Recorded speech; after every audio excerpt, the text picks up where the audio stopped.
Yeah. Can you identify these needles? The first needle on your left hand side is liver biopsy needle by name Wim Silverman needle. As you can see, it is a long needle, the stillet, and separately there is a bifid cutting needle as well. So, second one is what is called as Mancini needle. It is a four-pieced specimen with a guard. It can be easily diagnosed. And the last one is a liver biopsy gun. This gun can also be used for kidney biopsy and any other biopsy. So these are three types of needles used for liver biopsy. First one, Wim Silverman needle, was the first one to be used because of the side effects and complications. Subsequently, Mangan needle came into vogue, and now we have got the guns, which is a bit more expensive. What are the common indications for doing a liver biopsy? There may be many indications, but one of the common things, whenever you have persistent elevation of liver enzymes of unknown reason, and whenever you suspect chronic hepatitis, whenever there's a jaundice of unknown reason, whenever you find there's an abnormal imaging report which cannot be explained, or significant hepatomegaly of unknown cause, in the diagnosis of autoimmune hepatitis, to diagnose neoplasias, either primary or secondary in the liver. Sometimes, in the diagnosis of PUO, you may do liver biopsy and you may find the granuloma. Sometimes the caseation when you think it is tuberculous granulomatous hepatitis, or it can be some other non-caseating type of granulomas. Hemochromatosis, trypanosomiasis are other two indications, and in the follow-up of patient, the lymphoma malignancy to stage, sometimes you may do liver biopsy. Also, we may do liver biopsy in case of primary biliary cirrhosis or liver disease of any autoimmune etiology. What are the different types of biopsy? Commonly, we do a transcutaneous or percutaneous biopsy using the three needles you shown. If there are contraindications for doing percutaneous biopsy because of bleeding risks or prolonged prothrombin time, then you go through the jugular vein and pass through the inferior cava and hepatic vein, and you can cut a piece of liver and take it for transvenous biopsy. And rarely you take laparoscopic biopsy, or even during a laparotomy you may do a biopsy. What preparations do you require before you do the liver biopsy? Obviously, you need the consent, and the bleeding has to be checked very well. Platelet count, prothrombin time, APTT are very important. We have to check the drug chart of the patient. If inadvertently patient on antiplatelet, newer oral anticoagulant or warfarin, you may get into trouble. What are the contraindications for liver biopsy?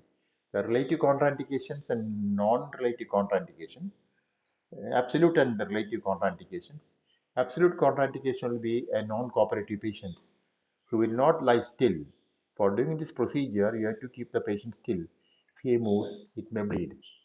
If there is significant coagulation or bleeding disease, better not to test the patient. And if the patient on NSAIDs in the last 10 days, we don't commonly do. If you know there's hemangioma on ultrasound, muscular valve formation, or hydatid cyst, liver biopsy will not be done.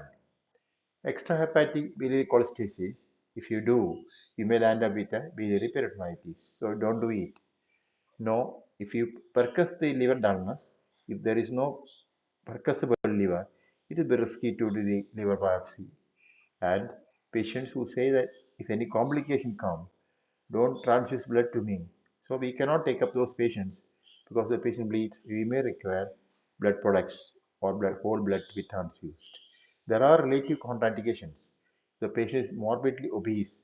The needle may not reach the liver tissue proper. So that way we relate to contraindication. The liver is floating in ascites, then again it becomes difficult. So it will tap the fluid, make it dry and then proceed. And if there is hemophilia, we have to correct it and proceed. If there is an infection of the right pleura, like empyema, then better not to do that area. Or if there is a infection below diaphragm, subdiaphragmatic abscess-like thing, please don't do it. Amyloidosis situation, where amyloid is deposited in the vessel wall, so inadvertently you puncture a vessel, it may bleed and can create problems. Common complications are bleeding, even leading to death. The liver biopsy needle, Wim-Silverman, is a cutting type of needle where you are cutting the liver tissue or taking out and the patient is holding the breath. If the patient breathes at that time, it may produce a tear. So the mortality of the Wim-Silverman needle is 1%. So that's why it was abandoned and we went to the second type of needle, namely Manginin needle. And Manginin needle is a suction type of biopsy where you suck out with a negative pressure and take out. So it's relatively better in the sense that there's no cutting of the needle, but by suction you are taking out a piece of tissue. The last one is the gun, which produces least amount of bleeding. And after doing the procedure, you make the patient lie on the side, that is the right side of the patient, so that there will be like a pressure bandage effect, and at least 4 hours you have to monitor the patient continuously. Techniques, first needle, Wim Silverman, as you can see, bifield needle is a cutting needle. You insert the first part of the needle, and once it's in the liver, you take out the stillet and introduce the bifield needle, and then you twist it, cut it, and then the outer sheath can go inside, whole needle can come out. And in between the two bifield needles, blades, you will have the tissue. In this process, when you pass the needle and you cut, the patient has to be stand still without breathing. Otherwise, it produces severe laceration of the liver. Second one is you insert the needle with a negative pressure, a filled syringe, saline filled syringe, and then you insert it and then suck it and take it out a piece of liver tissue with the inside the needle.